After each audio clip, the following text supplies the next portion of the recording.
Hello everyone, welcome back to my channel. आज की अपनी इस वीडियो में कमर दर्द, सियाटिका, सर्वाइकल से रिलेटेड आप लोगों के सवाल जो आपने पूछे हैं वो तो मैं लूँगी ही।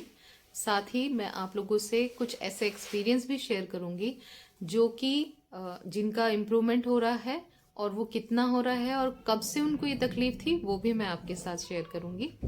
तो बने रहिए मेरे साथ एंड तक। वीडियो अच्छी लगे तो लाइक, शेयर एंड सब्सक्राइब, और प्लीज़ उन तक ज़रूर शेयर करें जो लोग इस तकलीफ में बहुत लंबे टाइम से हैं और जो उबर नहीं पा रहे। तो चलिए आज की वीडियो स्टार्ट करते हैं। तो सबसे पहले मैं सुभाष जी का ही एक्सपीरियंस आपसे शेयर करूंगी और उनका वो भी बताऊंगी कि उनको कब से ये प्रॉब्लम थी। तो देखिए, सबसे पहले सुभाष जी ने जो भेजा है मुझे, अभी रिसेंट का भेजा है। तो उनको जो तकलीफ थी वो लगभग 6-7 साल पुरानी थी। जो तकलीफ थी उन्होंने लिखा है कि 7 साल से है मुझे ये सर्वाइकल पेन। उनको गर्दन में दर्द था सर्वाइकल का, और 3 साल से उनको कमर दर्द भी हुआ। तो ऐसा बहुत से पेशेंट के साथ होता है कि उनको या तो पहले गर्दन में दर्द था, मतलब सर्वाइकल जैसे बोलते हैं ना, वो था, और बाद में उनको लंबर पेन आया, कमर का दर्द। या फिर बहुत से ऐसे पेशेंट हैं जिनको पहले कमर में दर्द था, जैसे कि मैं, और फिर वो धीरे धीरे धीरे बढ़ के फिर सर्वाइकल तक पहुंच जाता है, जो कि बहुत सारे लोगों को मिल जाएगा। अगर किसी ने नहीं देखा है तो जब आप मेरी वीडियोस के नीचे कमेंट्स पढ़ते हैं ना, तो उसमें बहुत से ऐसे लोग मिल जाएंगे जिनको कमर में दर्द था और बाद में सर्वाइकल हुआ। तो इनको पहले सर्वाइकल हुआ और उसके बाद इनको कमर में दर्द हुआ। तो इन्होंने काफ़ी कुछ बताया था मुझे जब मेरी इनसे बात हुई थी, और इन्होंने लिखा भी है कि मैंने हर वो इलाज कराया है जिससे मेरा दर्द ठीक हो सके, बट कोई फ़ायदा नहीं हुआ। और मैं तो बिल्कुल भी उम्मीद छोड़ चुका था, बट आपके वीडियो देखने के बाद लग रहा है मैं भी ठीक हो सकता हूँ।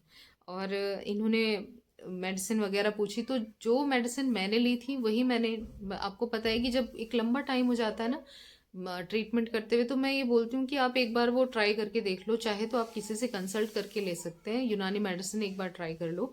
बाकी के जो प्रिकॉशंस हैं वो चीज़ें मैं सबको गाइड करती हूँ, वो वीडियोस में भी करती हूँ, और मैं पर्सनली जब किसी से बात करती हूँ तो उसके बारे में भी मैं गाइड करती हूँ, आप लोग जानते हैं। तो वो मैंने इनको बताया था पूरा का पूरा जो इन्होंने पूछा था।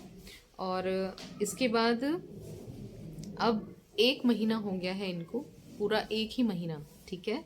इनका अभी जो मुझे रिसेंट जो मिला है उसमें इन्होंने बताया है कि 1 मंथ कंप्लीट हो गया है मेडिसिन लेते हुए। इम्प्रूवमेंट, नेक और शोल्डर, इनके कंधे में भी दर्द था, ठीक है, 80 to 90% इनका पेन चला गया है। बहुत अच्छी बात है, बहुत खुशी की बात है। एक लंबे टाइम के बाद जब किसी चीज़ से रिलीफ मिलता है, दर्द से रिलीफ मिलता है, तो ये बहुत ही सुकून देने वाली स्थिति होती है। और इन्होंने कहा है in night sleeping time hardly pain in shoulder. जब रात को सोते हैं तो शोल्डर में बहुत कम पेन हो गया है और वो 90% तक इनका ठीक है। लोअर बटक बर्निंग पेन, इनको बैठने पर जो बटक है उसमें दर्द और जलन होती है बैठने पर, और क्योंकि इनकी जॉब है तो उसकी वजह से, क्योंकि इनको बैठना पड़ता है तो उसमें इनको प्रॉब्लम है, उसमें अभी इम्प्रूवमेंट नहीं है, जिसके बारे में मैं बात करूँगी अभी। और एक चीज़ मैं और शेयर करना चाहती थी, यस ये, हाँ जी, इन्होंने पूरा बताया है कि मैंने पूछा था कि मतलब इम्प्रूवमेंट नहीं है तो किस में नहीं है, मतलब मेरे समझ में नहीं आया था स्टार्टिंग में। इन्होंने कहा है कि जो बर्निंग पेन है, जो जलन के साथ दर्द है, उसमें इम्प्रूवमेंट नहीं है, बैठने वाले में ठीक है। अदर पेन लाइक सर्वाइकल और back pain lot improvement is there, good amount of relief 80 to 90%। तो देखिए सुभाष जी, एक चीज़ जो मैंने अपनी इस जर्नी में जो मैंने सीखी है और जो मैं बताती हूँ कि इस जो ये स्लिप डिस्क है, इसमें लगातार बैठना, लगातार खड़े होना, ये भी तकलीफ को बढ़ाता है। और खासकर मैं, देखिए मुझे बर्निंग पेन नहीं था सिटिंग में, है ना। तो मैं जितने लोगों से बात करती हूँ और मुझे ऐसा फील होता है कि जो बर्निंग पेन हो रहा है आपको, वो सिटिंग के वक्त हो रहा है, और उसमें इम्प्रूवमेंट जब आएगा तो वो थोड़ा टाइम तो जरूर लेगा, जहाँ तक मैं समझ पाई हूँ। और वो कैसे लेगा टाइम, क्योंकि मेरा जो टेल बोन पेन था वो बहुत कम पेशेंट्स को होता है, पर वो रिलेट कर पाएंगे जिनको भी टेल बोन से पेन आता है।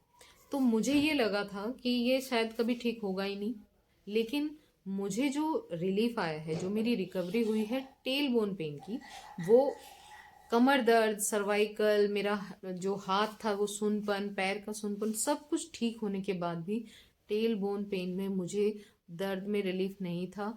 और वो चीज़ मेरी समझने मतलब मुझे समझ नहीं आता था। मैंने बाकी मेडिसिन वगैरह सब छोड़ दी थी, लेकिन मुझे इतना समझ आ गया कि मैं कम से कम बैठूंगी। तो ये मेरा पर्सनल एक्सपीरियंस है जो कि मैं टेल बोन से रिलेट कर पा रही हूँ बर्निंग पेन को।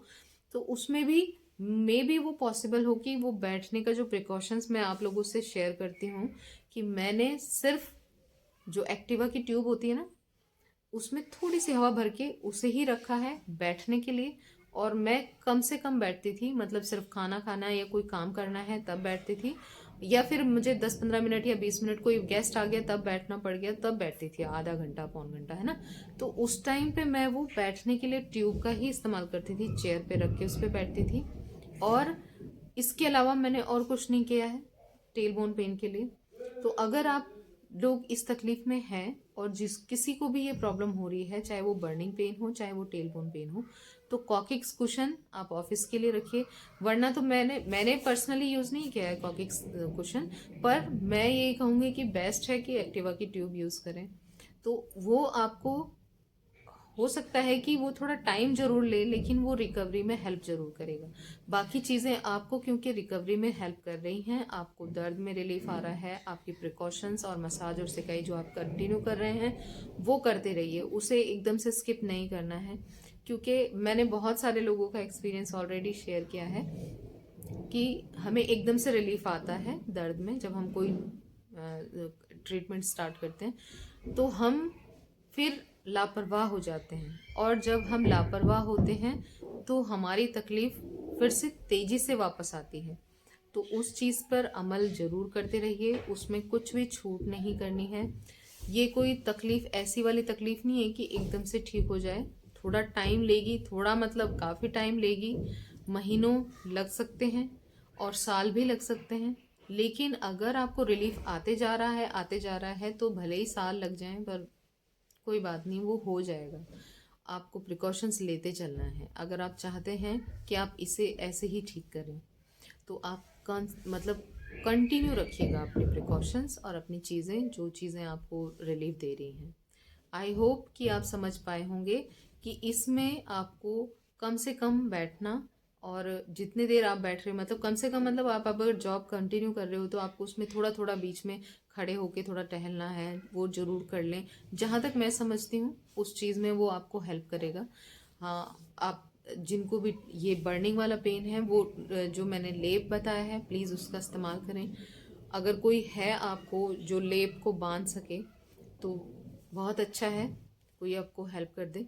अदरवाइज मैंने एक आंटी का आपको एक्सपीरियंस बताया था कि वो आंटी जो है वो खुद से ही करती थी, मुझे नहीं पता है कि वो कैसे करती थी, पर आपकी डेडिकेशन, आपकी जो हिम्मत है, अगर आप वो करके देख लेंगे, आप थोड़ा सा सॉल्यूशन निकाल सकते हैं अपने लिए।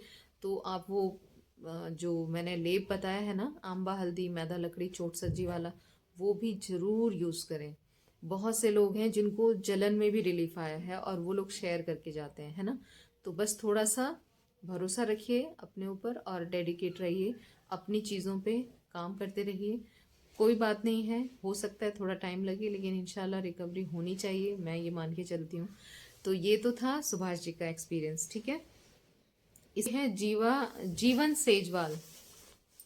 जीवन सेजवाल जी ने कमेंट छोड़ा था कि 2 महीने से वो यूनानी मेडिसिन ले रहे हैं और उनको पहले से 20% ही फायदा है अभी, और वो दवा ले रहे हैं और कंटिन्यू काम भी कर रहे हैं।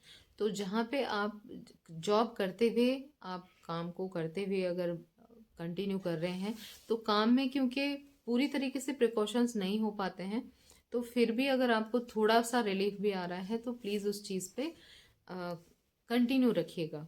मैं ये उम्मीद करती हूँ कि काम के वक्त काम करते हुए अगर आप ठीक हो रहे हैं तो वो आपके लिए और ज़्यादा बेटर है, क्योंकि आप एक तो डिप्रेशन से बचे रहेंगे काम करते हुए। लेकिन आपको ये ध्यान रखना है कि आपके प्रिकॉशंस जो मैं बताती हूँ, आगे नहीं झुकना, नीचे नहीं बैठना, वजन नहीं उठाना है, इन तीनों को तो बिल्कुल स्किप करना ही है। हाँ, लगातार बैठना, लगातार खड़े होना, वो भी आपको मतलब आपके लिए प्रॉब्लम पैदा करते हैं, तो उसमें थोड़ा सा अपने काम को एडजस्ट करिए कि आपको बीच में 5 मिनट या इतना ब्रेक मिल सके कि आप 10-15 कदम चल सकें, या 5 मिनट आप लेट सकें अगर आप कर सकते हैं तो वो आपको फिर और ज़्यादा रिलीफ देगा। तो ये जीवन जी का मैसेज था। अगर आपको रिलीफ आ रहा है तो प्लीज़ वो चीज़ें कंटिन्यू करते रहिएगा। आपको रिलीफ आना चाहिए, उम्मीद रखिए और हौसला रखिएगा। अब मैं ले रही हूँ आप लोगों के सवाल, जिसमें से सबसे पहला सवाल मैं टिंकी सोनी जी का ले रही हूँ, जिन्होंने पूछा है कि इंडियन टॉयलेट क्या यूज़ कर सकते हैं और इससे डिस्क में प्रेशर पड़ता है, कैसे दर्द वापस लौट सकता है क्या?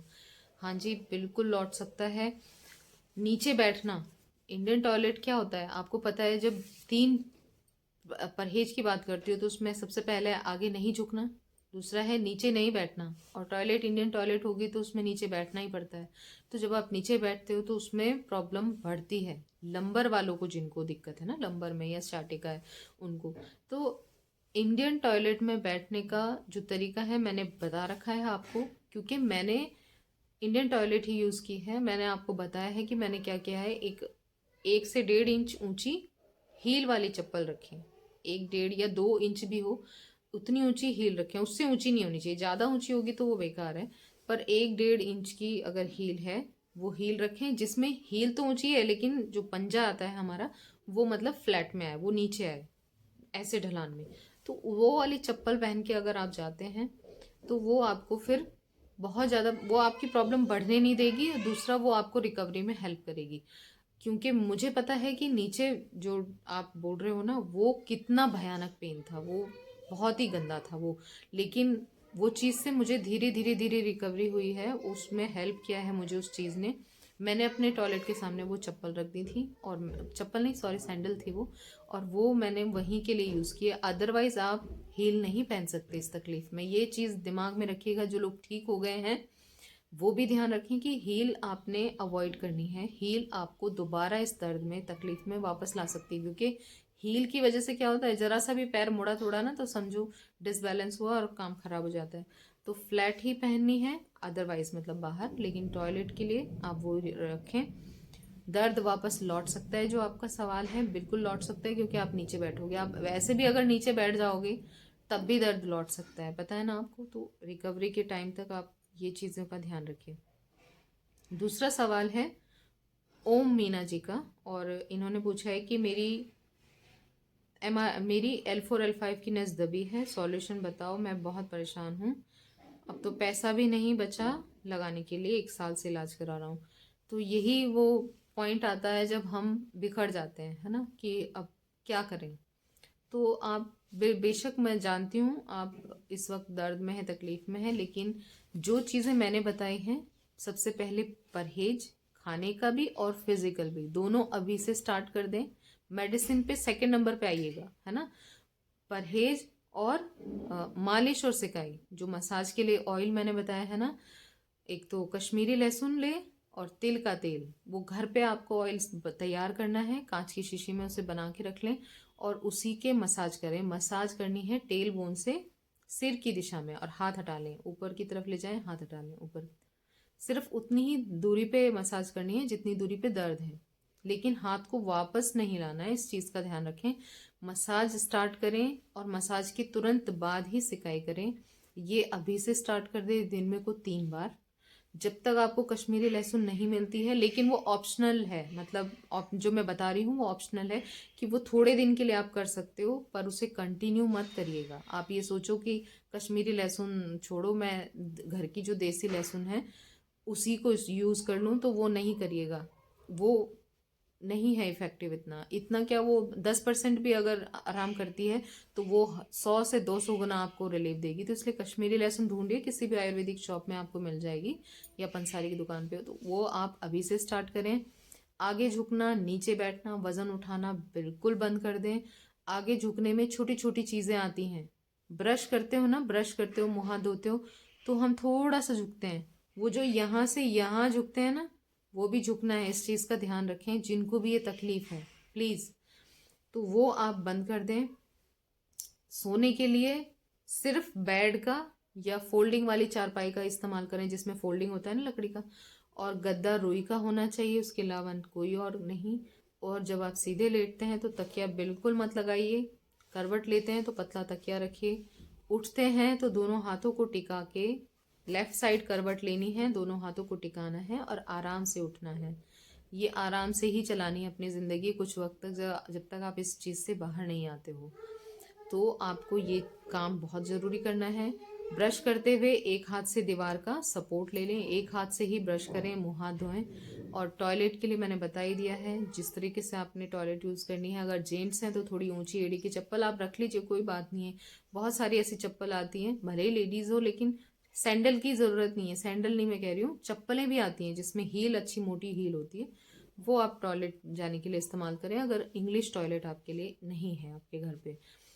तो एक और इम्पॉर्टेंट चीज़ है कि आपने पालथी नहीं मारनी है, जो मैं बताती हूँ ना अपनी वीडियोस में। पालथी मार के बैठ जाते हैं ना खाना खाते हुए या कुछ भी।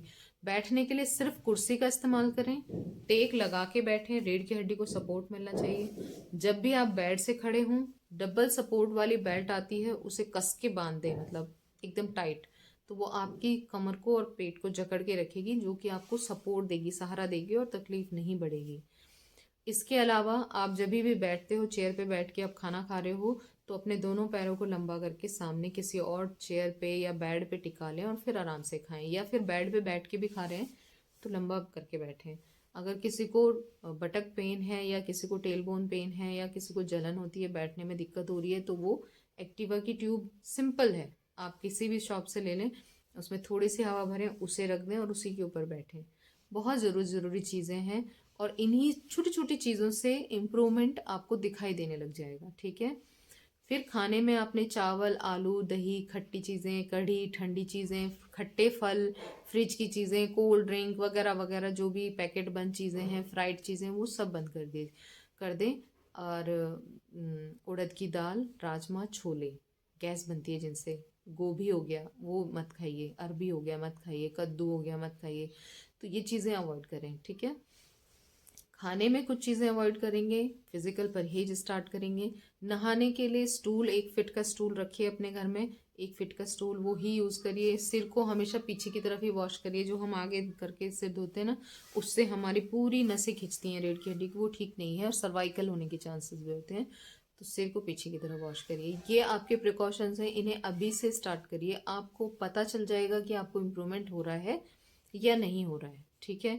तो ये चीज़ें साथ में आप यूनानी मेडिसिन आप ट्राई कर सकते हो, या किसी यूनानी डॉक्टर से मिलके या हकीम से आप मेडिसिन ले सकते हो, या दूसरे ऑप्शन है जैसे होम्योपैथिक मेडिसिन है या आयुर्वेदिक मेडिसिन है, जो आपको आपके नज़दीक सहूलियत से सस्ती चीज़ें जो आपको मिल सकें, जो आपको इम्प्रूवमेंट दे सकें, वो इन परहेज और मसाज और सिकाई के साथ आप कंटिन्यू करिए। आपको बिल्कुल रिलीफ आएगा, घबराने की ज़रूरत नहीं है। ऐसे बहुत से लोग हैं जो अपना एक्सपीरियंस शेयर करते ही रहते हैं। देखिए, सुनिए, उन्हें भी सुनिए कि वो लोग क्या कहते हैं, क्या क्या करके वो ठीक हो रहे हैं। तो आपको हिम्मत भी मिलेगी और आपको यकीन भी होगा कि हाँ ये ठीक हो सकता है, जो इस वक्त लग नहीं रहा होगा, है ना। तो आई होप मैंने जो बताया है कुछ रह भी गया हो तो आप प्लीज़ वीडियो के नीचे डिस्क्रिप्शन चेक करें, मैंने ऑलरेडी वीडियोस बनाई हैं, उन वीडियोस के लिंक आपको डिस्क्रिप्शन में मिलेंगे। वीडियोस फॉलो करिए। और अगर नहीं, यहाँ पे नहीं कुछ समझ आ रहा है तो आप मुझे इंस्टाग्राम पर मैसेज कर सकते हैं, मेरी आईडी आपको डिस्क्रिप्शन में मिल जाएगी। ठीक है। अदरवाइज आप प्लेलिस्ट भी चेक कर सकते हैं, जिन लोगों को अभी तक नहीं पता है तो स्लिप डिस्क रिलेटेड प्लेलिस्ट है, वो देखें, आपको काफ़ी कुछ आइडियाज़ मिल जाएंगे। एक सवाल ये किसी ने भेजा है, मैम मुझे कमर तथा कूल्हों में दर्द हो रहा है और एमआरआई भी करवाया है, डॉक्टर नॉर्मल है बता रहे हैं, पर मुझे कमर से पैर तक दर्द हो रहा है। रिप्लाई में देखिए, ऐसे बहुत से पेशेंट हैं और मैं ऑलरेडी बहुत से लोगों का एक्सपीरियंस शेयर कर चुकी हूँ कि एमआरआई में कभी कभी नहीं आता है। ठीक है, एमआरआई में नहीं दिखाई देता है, लेकिन कमर से अगर पैर तक दर्द आ रहा है ना, तो प्रॉब्लम तो जरूर कुछ ना कुछ है। तो आप प्लीज़ वो प्रिकॉशन जो मैंने अभी ऑलरेडी बताए हैं आपसे पहले, वो सब कुछ आपने अभी से स्टार्ट करने हैं। मसाज और सिकाई स्टार्ट कर दीजिए। और आप इस चीज़ के लिए मेडिसिन जो आपको लगता है, किसी दूसरे ऑप्शन जो आपको लगते हैं वो ट्राई करें, होम्योपैथिक, आयुर्वेदिक या यूनानी मेडिसिन, वो साथ में लें पूरे प्रिकॉशंस और मसाज और सिकाई के साथ। जब रिलीफ मिलना स्टार्ट होगा तो आपको पता चल जाएगा कि हाँ प्रॉब्लम हो रही थी और वो ठीक हो रही है, आपको अंदाज़ा हो जाएगा। अगर आपको रिलीफ मिलता है तो कंटिन्यू रखें, ठीक है। कभी कभी हो जाता है कि नहीं आता है एमआरआई में, तो मुझे नहीं लगता कि आपको इस पे इतना ज़्यादा सोचना चाहिए। बस आपको अमल करना स्टार्ट करना है, मतलब काम करना शुरू करना है कि जिससे आपको इस दर्द से निजात मिले। इसके अलावा आप किसी दूसरे किसी दूसरे न्यूरोसर्जन को भी दिखा सकते हो, ठीक है। तो हम एक ही जगह कभी अटक जाते हैं, पर हो सकता है कि प्रॉब्लम पहले ना दिखाई दी हो, दूसरी बार समझ आ जाए। तो क्योंकि मैं इसलिए भी बोलती हूँ कि भाई आपको एक्चुअल मर्ज का पता तो तभी चलेगा जब आप एमआरआई कराते हैं और उसमें आपको कोई बता सके कि भाई प्रॉब्लम कहाँ पे आ रही है। कुछ और प्रॉब्लम भी हो सकती है स्लिप डिस्क के अलावा, तो उस चीज़ पे आपको क्लियर होना चाहिए, ठीक है। ये मनीषा जी का है, ये मनीष जी का है, पता नहीं। इन्होंने लिखा है मैम एक्सरसाइज करें या नहीं फ्लेक्शन वाली, क्योंकि डिफ्यूज डिस्क बल्ज है जिससे स्टेनोसिस हो गया है, हाइपरट्रॉफी भी आया है एमआरआई में, दोनों पैर में दर्द आ रहा है, मुझे पीछे झुकने में पेन आता है, आगे झुकने में पेन नहीं आता है, अपर बैक में भी पेन आ गया है, कंधों से होते हुए हाथों में जा रहा है। अरे मनीषा जी, क्योंकि आपने मुझसे सबसे पहले पूछा है कि आपको एक्सरसाइज करनी है या नहीं, तो एक्सरसाइज के बारे में मैं यही कहूँगी कि जिस एक्सरसाइज से आपको रिलीफ मिलता है उससे पहले देखें, कर रहे हैं ना आप एक्सरसाइज, तो देखें कि उससे दर्द तो नहीं बढ़ता है। अगर दर्द बढ़ता है तो वो वाली एक्सरसाइज ना करें। तो उस चीज़ के लिए मैं इतना ही कहूँगी, क्योंकि मैंने एक्सरसाइज नहीं की है जब मैं ठीक हो रही थी। तो मैं सिर्फ इतना कहूँगी कि आपको दर्द में रिलीफ आता है तो ही एक्सरसाइज करें, अदरवाइज पेन बढ़ता है तो ना करें। दूसरा आपने कहा है कि दोनों पैरों में दर्द आ रहा है, जो कि मुझे आता था, और ये तब आता है जब मोटी नर्व पे प्रेशर आता है। जहाँ तक मैं जानती हूँ कि आपकी जो स्पाइनल कॉर्ड होती है, जो मोटी नस खून लेके जा रही है और उसमें से बारीक बारीक नसें निकलती हैं, है ना। तो जो मोटी नर्व पे प्रेशर आता है तब दोनों पैरों में दर्द आता है। लेकिन घबराने की ज़रूरत नहीं है, प्रिकॉशंस पूरे एहतियात से फॉलो करिए जो मैंने बताए हैं। आपने कहा है कि आगे झुकने पे दर्द नहीं होता है, पीछे झुकने पे दर्द हो रहा है। आपको एक चीज़ ध्यान रखनी है कि जिस पोजीशन में जाकर आपको ये दर्द फील हो रहा है वो पोजीशन आपको इस्तेमाल नहीं करनी है, मतलब वो आपको करना ही नहीं है। अगर आपको दर्द आ रहा है ना पीछे की तरफ झुकने पे, तो प्लीज़ मत झुकिए और आगे भी मत झुकिए। मैं नहीं कहूँगी आप झुकिए, मुझे नहीं पता। देखिए इस सिचुएशन को मैं पहली बार सुन रही हूँ। हो सकता है किसी को कि डिस्क जो है ना कई जगह से फटती है, कभी वो पीछे की तरफ से फटती है तो हमें आगे की तरफ झुकने पे दर्द आता है। लेकिन अगर आगे की तरफ से डैमेज होती है तब हम जब पीछे की तरफ झुकेंगे तो जो जेल है वो बाहर की तरफ आगे की तरफ धक्का मारेगा ना, तो दर्द फिर मतलब जब हम पीछे झुकेंगे तब हमें दर्द होगा। तो इसलिए ये है तो डैमेज ही ना डिस्क का। तो प्लीज़ आप जो प्रिकॉशंस मैंने बताए हैं उन पे अमल करें, मसाज और सिकाई करें। किसी को बहुत भयानक दर्द है तो लेप का इस्तेमाल करके देखें, और ये चीज़ें आप 15 दिन कंटिन्यू करिए ईमानदारी से, तो आपको रिलीफ फील होता है तो आप कंटिन्यू करते रहिए, ठीक है। या आप कोई भी मेडिसिन ले रहे हो, प्रिकॉशंस और मसाज और सिकाई जरूर करें, जरूर करें, जरूर करें, घबराएं नहीं। आपने कहा है कि हाँ जी, मैंने आपको बताने की कोशिश की है जो जहाँ तक मैं समझती हूँ। अदरवाइज़ कुछ रह गया है तो प्लीज़ मुझे इंस्टाग्राम पर मैसेज करिए, मैं आपसे बात करूँगी वहाँ पर। तब मुझे लगेगा, जो मुझे समझ आएगा मैं वहाँ भी आपको गाइड कर दूँगी। आप करके देखें, अगर आपको किसी चीज़ से भी रिलीफ नहीं आ रहा है तो आप प्लीज़ एक बार यूनानी मेडिसिन ट्राई करके देखें, किसी से कंसल्ट करें, डॉक्टर से या हकीम से, वो आपकी इच्छा है आप करके, तब आप साथ में यूनानी मेडिसिन भी ट्राई करके देखें, ठीक है। रोजी कौर जी का मैसेज है, जिन्होंने पूछा है कि झुके नहीं तो नीचे बैठ के तो सामान उठा सकते हैं ना, और ये गलत है। जब तक आप बिल्कुल ठीक नहीं हो जाते हो ना तब तक तो आप झुकना नीचे बैठना बिल्कुल नहीं करेंगे। लेकिन हाँ, अगर आपको रिकवरी हो रही है, अच्छा खासा आपको रिलीफ आ गया है, तब जो आप कह रहे हो वो मैंने किया है। झुकने के बजाय जो ऊंची एड़ी की चप्पल मैं बताती हूँ ना कि सैंडल पहन के, मतलब जिसमें एड़ी ऊंची है, उसमें आप आराम से बैठें और बैठ के चीज़ को उठा लें, तो वो उठा सकते हैं। लेकिन ऐसा ना हो कि मैंने कहा नीचे बैठ जाएं चप्पल पहन के और आप आज से स्टार्ट कर दें, जबकि आपकी रिकवरी अभी कुछ भी नहीं हुई। जब तक आपको 70-80% रिलीफ नहीं आ जाता है ना, आप ये चीज़ें ट्राई मत करिएगा, क्योंकि हो सकता है आप खुशी खुशी में कर बैठें कि मुझे तो कहा है और मैं कर सकती हूँ, लेकिन अगर आपको दर्द बढ़ा तो फिर आप मत करिएगा ये, ठीक है? आप मत करिएगा। मैंने बता रखा है कि मैंने क्या किया है कि खड़े खड़े पैर के अंगूठे से और उंगलियों से चीज़ें पकड़ी हैं, पैर को पीछे की तरफ को घुमाया है और तब मैंने पीछे झुक के चीज़ पकड़ी है, ठीक है? तो या फिर चीज़ों को ऊपर अरेंज करवा दें फैमिली मेम्बर से कह के कि भाई चीज़ें ऊपर रख दो, जो आपको झुकना ही ना पड़े, है ना? और जहाँ पे लगता है कि आपको ये काम मैं नहीं कर सकती हूँ, तो वो किसी और की हेल्प ले लें, पर खुद को सिचुएशन में ना फंसाएं कि वो तकलीफ जो आपको ठीक हो रही है वो आपको वापस ना आए, है ना? लक्ष्मी दिवाकर जी का मैसेज है। इन्होंने पूछा है कि मैं फिजिकल परहेज करती हूँ तो दर्द नहीं होता है, बट ऐसे पता ही नहीं चलता कि मेडिसिन फायदा दे रही है या नहीं। नीचे बैठकर ही पता चलता है कि फायदा हुआ कि नहीं हुआ, और जब नीचे बैठती हूँ या झुकती हूँ तो वो प्रॉब्लम शुरू हो जाती है। लेट जाती हूँ तो दर्द नहीं होता है। मेरी एज 24 है। मैं गवर्नमेंट जॉब की तैयारी करती हूँ घर पर ही, और घर के काम करती हूँ, बट पिछले 6 मंथ से प्रॉब्लम है जब से स्टडी करना छोड़ दिया। क्या स्लिप डिस्क की प्रॉब्लम हो सकती है? मतलब आपने अभी तक स्लिप डिस्क का चेकअप नहीं कराया है लक्ष्मी जी। आप सबसे पहले किसी अच्छे न्यूरोसर्जन या न्यूरोलॉजिस्ट से कंसल्ट करें, एमआरआई कराएं। और एक चीज़ का ध्यान रखिएगा, मैं बताना चाहती हूँ कि ये गलती मैंने पहले भी शेयर किया है अपनी वीडियोस में कि ये मैंने किया है कि मुझे इतना भयानक पेन था 6 महीने से, और जब मैं न्यूरोसर्जन से मिली, डॉक्टर से, तो उनकी ट्रीटमेंट में मुझे 1 हफ्ते में इतना रिलीफ हो गया था कि मुझे लगा कि दर्द तो है ही नहीं।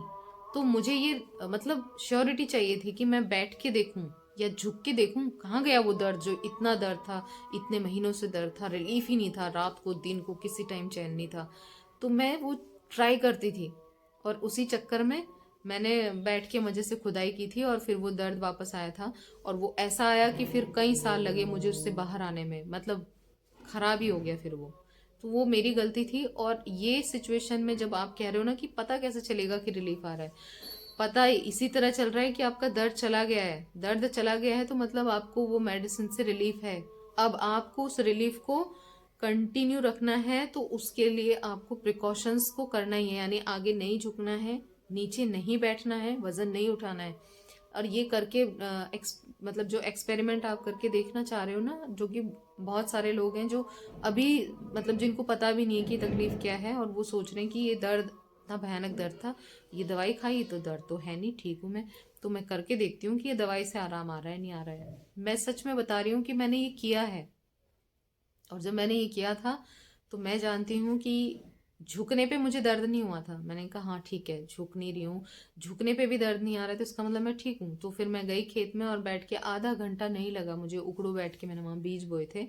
और उसके बाद मेरे जो कमर से नीचे का हिस्सा था, वो कमर इतनी थरथराने लग गई थी, दोनों पैरों से कंट्रोल गया। वो धीरे धीरे फिर बढ़ते बढ़ते गर्दन तक आया, हाथ में आया, कंधे में आया।